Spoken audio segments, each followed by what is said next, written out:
జగన్ ఏమన్నా నేను వచ్చిన పని కానివ్వండి క్రౌడ్ తట్టుకోలేకపోతున్నా ఏంది జనం అన్నాడు. సరే అన్న వెళ్ళిపోతున్నా అని వచ్చేసా. పడి కూడా వెళ్ళా జగన్ అన్న కోసం.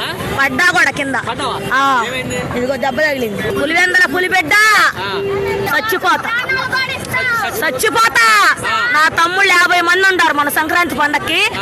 అది సంక్రాంతి పండగ రోజు అమ్మటి సంక్రాంతికి అంబరాలు చేశాడు కదా, చేసిన రోజు మొత్తం నా తమ్ముడితో కలిపి 50 మంది ఉంటారు సబ్జెక్ట్. అది ఇప్పుడు కూడా సబ్జెక్ట్లోనే ఉన్నాడు నా సొంత తమ్ముడు. అది వేశారు, పోలీసులు వేసేశారు. ర్యాలీకి వెళ్ళారని 50 మంది పేద ప్రజలు నీ కోసం గుండెల్లో ఉండారు. అది వచ్చాను ఆయనకి ఈ మాట మా తమ్ముడు గురించి చెప్పుకుందామని వచ్చాను. అది ఇప్పుడు కూడా జైలు చేస్తాడు సబ్జెక్ట్ నా తమ్ముడు. మా నాయనమ్మ బతికింది కూడా ఆయన పుణ్యం. వాళ్ళ నాన్నగారు ఆపరేషన్ చేపిస్తేనే మా నాయనమ్మ బతికింది, గుండె ఆపరేషన్. మా అమ్మ లేదు. అంతే అంతే చచ్చిపోవటం ఆయన కోసం.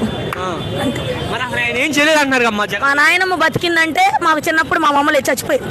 మా నాయనమ్మ బతికిందంటే వాళ్ళ డాడీ పుణ్యం, వైఎస్ జగన్మోహన్ రెడ్డి వాళ్ళ నాన్న పుణ్యం.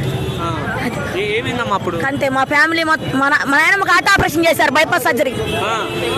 నా ఫస్ట్ ఓటు కూడా జగన్ అన్నకి. అది మేము మొత్తం మా ఫ్యామిలీ మొత్తం అసలు చూస్తున్నారు. అసలు జగన్ రాని 20 సంవత్సరాల పాటు ఇదే కూటమి ఉంటుంది అన్నాడు. ఏముండదు, మన్నే వచ్చేది నన్ను ఏం చేసుకున్నా బాధ లేదు. మన్నే వస్తాడు గ్యారెంటీ పక్కాగా. పేదలకు న్యాయం చేయాలంటే మన్నే. అది అసలు ఏం చేయలేదు అంటున్నారు కదా, మన్నే చేస్తాడు. అమ్మఒడి వేసాడా, విద్యాకానికి వేసాడా, ఇల్లు ఇచ్చాడా, ఇల్లు లేని వాళ్ళకి పింఛన్లు పెట్టాడా, ఒంటరి మహిళ పెట్టాడా? పెట్టనేది ఏది మన్న పులివెందల పులి బిడ్డ. అంతకంటే ఎక్కువ ఇచ్చని చెప్పాడు కదా చంద్రబాబు నాయుడు. ఏది ఏం అమలు చేశాడు? చేసి నీకు చెప్పమాను. ఇప్పుడు ఆ బాధ చెప్పుకుందామని వచ్చి అసలు నా తమ్ముడిని ఇట్లా వేసారన్నా అని. కానీ ఒకటే అన్నాడు, విండో తీసి నేను వచ్చిన పని చూసుకొని వెళ్తానమ్మా, నేను ఎందుకు వచ్చి ఆలోచించమ్మా అన్నాడు. నాకు తెలుసా అన్న అని చెప్పేసి పక్కకు వచ్చి. జనాల్లో జగన్కి అభిమానం ఉండడానికి కారణం ఏంటి? ఆయన చేసిన మంచి పనులు, బడుగు బలహీన వర్గాలకి వెన్నంటి ఉండి నేనున్నాననే భరోసా. ఇది ఉన్నవాళ్ల రాజ్యం, ధనిక రాజ్యం. ఎంతప్పటికీ కూడా వాళ్ళు పంచుకోవడమే తప్ప కులము మతము ఇటువంటి విభేదాలను రెచ్చగొట్టి ప్రజల్లో అభద్రతాభావాన్ని సృష్టించి విధ్వంసాన్ని సృష్టిస్తున్నారు. జగన్ పని అయిపోయింది, జనాల్లో పెద్దగా ఆదరణ ఏం లేదు జగన్కి అని కూటమి వాళ్ళు అంటున్నారు. ఇక్కడ చూస్తే పరిస్థితులు వేరుగా ఉన్నాయి. అది వాళ్ళ అంధత్వం, వాళ్ళ మూఢత్వం అంతే అన్నమాట. నెక్స్ట్ రాబోయే సీఎం జగన్ వెనకే అందరూ ఉన్నారు.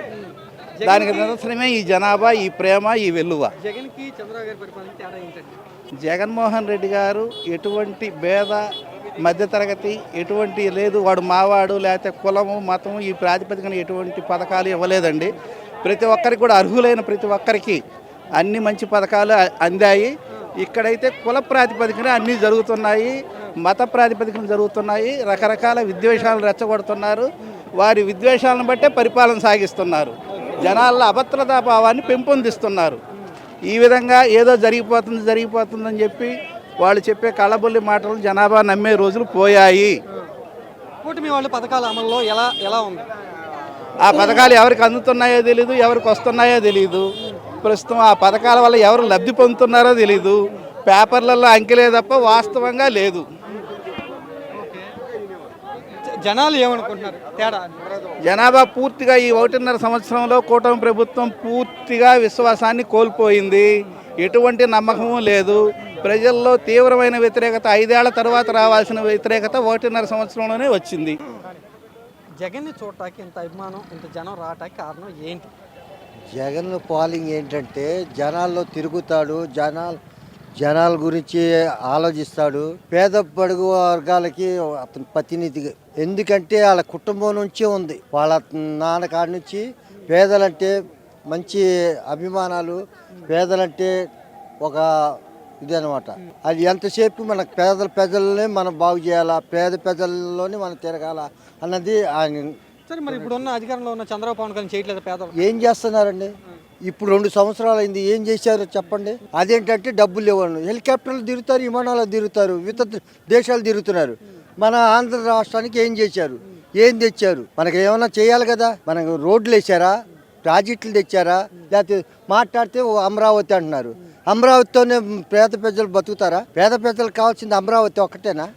పథకాలు ఇవ్వాలంటే అప్పులు చేయాల్సి వస్తుంది. ఏమైనాయండి? అప్పులు ఏం తెచ్చారు? పథకాల కోసం అప్పులు ఏం తెచ్చారు చెప్పండి. అప్పులు తెచ్చి ఆ పథకాలు ఏమి ఇవ్వలేదు కదా. ఎవరి కోసం చేస్తున్నారు అప్పులు అండి చంద్రబాబు గారు? అమరావతి కోసం. అమరావతి ఒకటేనా మనకు కావాల్సింది? పేద ప్రజలంటే ఉన్నోడికి లేనోడికి పక్క తీసుకోవాలా, వాళ్ళకి కష్టాలు ఏంటి, వాళ్ళకి ఏం కావాలా అనేది వాళ్ళు చూడాలా. పవన్ కళ్యాణ్ గారు ఉన్నారు, గెలిచారు, ఏదో చేస్తారనుకున్నాం. ఇంతవరకు నోరిప్పదీసి ఏం మాట్లాడలా. మరి అది ఎంతవరకు న్యాయం చెప్పండి? ఏం చేశారు చెప్పండి? పలానా చేయించాను అని చెప్పమనండి. ఏం లేదండి, మంచి ప్రభుత్వం కాదు అది. ఉండోళ్ళకే ప్రభుత్వం. అంతవరకే వాళ్ళు ఏంటంటే వాళ్ళు గొప్పకి వాళ్ళు తిరగటానికి ప్రభుత్వాలు కానీ పేదోళ్ళకి ఏం చేయదండి. జగన్మోహన్ రెడ్డి 11 సీట్లతో ఓడిపోయాడు కదా, అయినా కూడా అంత అభిమానం ఉందా జనాల్లో? ఉందండి. ఇప్పుడే తెలుసుకున్నారు జనాలు ఏం చేస్తున్నారు కూటమి ప్రభుత్వం అనేది. దాని గురించి జగన్ అన్న ఇక్కడ రావడం చూడడం మాకు ఎంతో ఆనందంగా ఉంది. మళ్ళీ ఆయన సీఎంగా చూడాలని ఆశపడుతున్నాం. మళ్ళీ చూడాలని రానేమో అంటున్నారు కూటమి. వస్తాడు కూడా, వస్తాడు. జనంతోనే వస్తాడు. మళ్ళీ ఏదైతే 11 సీట్లు ఆ 11 సీట్లు వాళ్ళకి ఇస్తాం. మళ్ళీ ఇది కన్ఫర్మ్. ఇది ఓట్లు జగన్కి అంతకుముందు ఏమైంది? కూటమి ప్రభుత్వం అందరూ ముగ్గురు కలిస్తేనే వచ్చింది. జగన్కి 40% వచ్చింది. ఈసారి 40% కాదు 100% వస్తుంది. ఇది మాత్రం కన్ఫర్మ్. నెక్స్ట్ కూడా మేము కలిసే ఉంటాం అంటున్నారు. జగన్ ఎట్లా అవుతాడు? ఏం పర్వాలేదు, వస్తాడు. వీళ్ళందరూ కలిసి ఉన్నా జనంలో ఇప్పుడు ఒక్కొక్క అర్థమవుతుందిగా. 10 మందికి 100 మందికి ఎత్తున్నాడు, 70 మంది లాగేస్తున్నాడు పింఛన్లు. ఎవరికి ఎత్తున్నాడు? అది పలానా తెస్తున్నాడు అని చెప్పనండి. ఏంటి ఇచ్చేది? ఏమి లేదు అక్కడ. ఊరినే అమరావతి గ్రాఫిక్స్, పోలవరం గ్రాఫిక్స్ తప్ప ఏం లేదు ఆయన దగ్గర.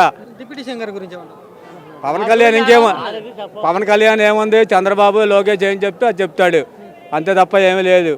ఆయన ఏముంది? షూటింగ్లు చేసుకోవడం, రావడం, ఇక ఊరిని అలా ఉండడం తప్ప ఏమి లేదు. అంతకుముందేమో పీకేత తోచేత అన్నాడు. ఇప్పుడు ఏమైంది? ఏమి లేదు. వాళ్ళు ఏం చెప్తారు ఆడుకున్నాడు అంతే ఆట. ప్రెస్ మీట్ ముందుకు వచ్చినప్పుడు జగన్ నాశనం చేశాడు, చంద్రబాబు గారు ఉంటేనే బాగు చేస్తారంటున్నారు. ఏం బాగు చేశారని చెప్పండి. ఇప్పుడు సామాన్యుడు ఎవరికి పళ్ళు ఉన్నాయా? మరి వ్యాపారస్తులు ఇప్పుడు చందన బేదర్స్, బొమ్మన బేదర్స్ లాంటి వాళ్ళు రోజుకి 20 లక్షలు 30 లక్షలు అమ్మేవారు, 3 లక్షలు అమ్మట్లా. ఏంటంటే ఆయన వచ్చి ఎలిగిపట్టేది ఏమని చెప్పండి? వాళ్ళు ఏడుస్తున్నారు. వసలద్ద కానీ స్టీల్ మార్కెట్లో బంగారు కొట్లు కానీ ఎవరైనా సరే ఈ వచ్చిన తర్వాత నేను మారుద్దాం అనుకుంటే ఏమి లేదు. ఏముంది? డబ్బు పని ఉంటే కదా డబ్బు ఉండేది. ఏమి లేదు. ఈ జనాలు కూడా తలుచుకున్నా మార్పు అనేది వస్తుందండి. 2029లో వైఎస్ జగన్మోహన్ రెడ్డి ఈ రాష్ట్రం సీఎం. జగనన్న అంటే ప్రేమ, జగనన్న అంటే మాకు అభిమానం. జగనన్న రావాలి. ఎందుకని అంటారు? ఆయన చేసిన మంచి పనులు. అసలు ఏం చేయలేదు జగన్ గారు. అంతా బ్రేకు. అది జగన్ గారి పేరు చెప్పగానే కళ్ళలో నీళ్ళు వస్తాయండి. అన్న రావాలి. ఏమేదమ్మా జగన్ గారి పేరు చెప్పగానే ఏడుపు వస్తుంది, కళ్ళలో నీళ్ళు వస్తున్నాయి. అసలు ఎందుకని మోసపోయారు అనుకుంటున్నారా మీరు జగన్ గారు ఓడిపోవడం వల్ల? అంతే. జగనన్నే రావాలి, మాకు జగనన్న కావాలి అంతే. నష్టపోయారు అనుకుంటున్నారమ్మా ఆడవాళ్ళు? మరి జగన్ గారి కంటే ఎక్కువ ఇస్తా అని చెప్పారు కదా హామీలు చంద్రబాబు నాయుడు. అవి మాకు అనవసరం, మేము అయ్యానని కూడా వినం. అది మరి ఎందుకని ఓడిపోయారమ్మా? మరి 11 సీట్లే వచ్చినాయి జగన్ గారికి. ఆయన అభిమానంతోనే ఎప్పటికైనా అందరూ చేశారు. అది జరగాల్సిన చోటే జరిగింది అంతే. మోసపోయారు అనుకుంటున్నారా జనం? మోసపోయారు, చాలా మోసపోయారు. మరి అంటే చాలా మంది ఏమంటున్నారు జగన్ కంటే చంద్రబాబు నాయుడు ఎక్కువ ఇస్తా అన్నాడు, అందుకోసమే ఓట్లు చంద్రబాబు నాయుడుకి వేశారు అంటున్నారు. జగనే రావాలి, జగనే కావాలని మేము కోరుకుంటున్నాం. ఒకరితో మాకు అనవసరం. అది చంటి పిల్లలు కూడా తీసుకొచ్చారా? చంటి పిల్లలు, చంటి పిల్లలు కూడా తీసుకొచ్చారు. అది సింహం, అది సింగిల్ గానే వచ్చింది. ఎవరు? జగను సింహం సింగిల్ గానే వచ్చింది, డబల్ గా రాదు. అది మరి పవన్ కళ్యాణ్ గారు అన్నాడు ఇంకా 15 ఏళ్ల పాటు కూడా రాని జగన్. ఆ దేవుడు ఉండవు ఆయన పైన, ఆయన పక్కన దేవుడు ఉంటాడు. జగన్ పక్కన జగన్ వస్తాడు, ఎప్పటికైనా వస్తాడు.